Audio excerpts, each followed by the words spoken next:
everyone. Firstly, let's give it up for the girl who sung that song. Bloody hell, that was amazing. What a first act, what a first act. Sorry I was a little bit late, everyone, but I was actually called into a late night work-focused appointment at the job centre. So I brought my book along just to prove it. And I thought I'd read a small passage from it, because it's quite funny actually, about some of the jobs I've applied for and then the reasons why I didn't get them.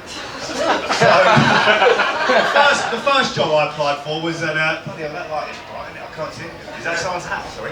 That weren't part of the hat, by the way. So there was a job going at IKEA for people to build flat pack furniture. There was 500 jobs going. So I applied for this job, but it turns out there was no job. It was all made up. So they asked for a reference, you know, to try and look for one. You need at least one reference. So I give them one, and it was a job that I had previously. It was a job I was really proud of. A job where I worked with hundreds of people underneath me. I used to cut the grass at the graveyard. but apparently, community service don't count. So I applied for a job at my friend's hairdresser's, and she said, "We don't care what type of dog you got, we don't need no help catching the hairs." One for everyone, one for everyone. So I applied for is this getting shorter? So I applied for a job with Currys. They said, "What are you doing here? And who's in those curries?" My cheesy jokes can't get any greater. Oh, for fuck's sake, bro. Joke for everyone, joke for everyone. Or just me, or just me. So my job centre worker, he suggested that I become a Freemason, but I thought, I'm not fitting fireplaces for fuck all.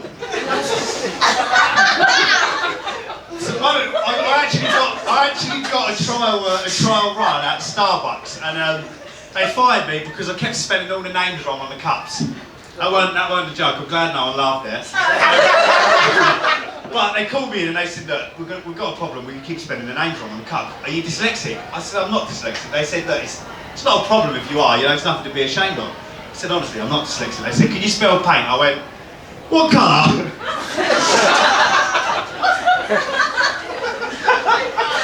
So, do you know what really annoys me? Really annoys me is when you send a girl a dick pic and she blocks you. Honestly, I mean, how the fuck can you block your own brother?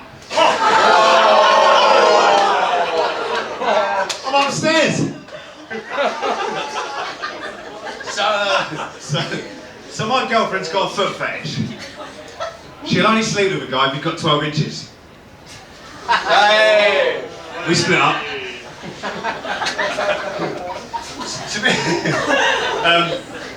I am single, I'm glad. My last girlfriend, she had, or everyone else is glad. Probably the last one, probably the last one. But my last girlfriend, she had this thing with fancy dress parties, right? She was obsessed with fancy dress parties. She kept inviting me along to them. She had this one, it was a Jamaican themed one. I was fucking dreading it.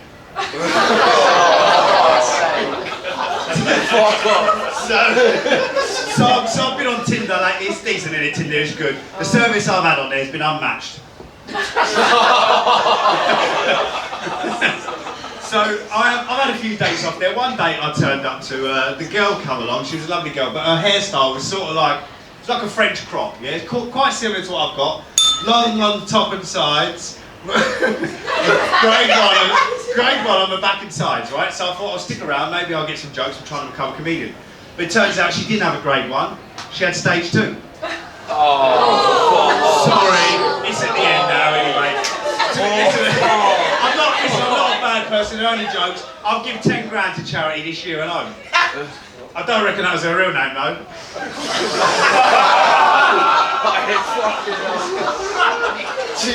Let's have a quick boxing joke that I know won't piss anyone off, and that's Anthony Joshua's in it. So, does anyone notice why Anthony Joshua don't wear jeans anymore? It's because he's got no belt. Sorry, AJ. I've got time one more. No. Oh, nice to meet you anyway.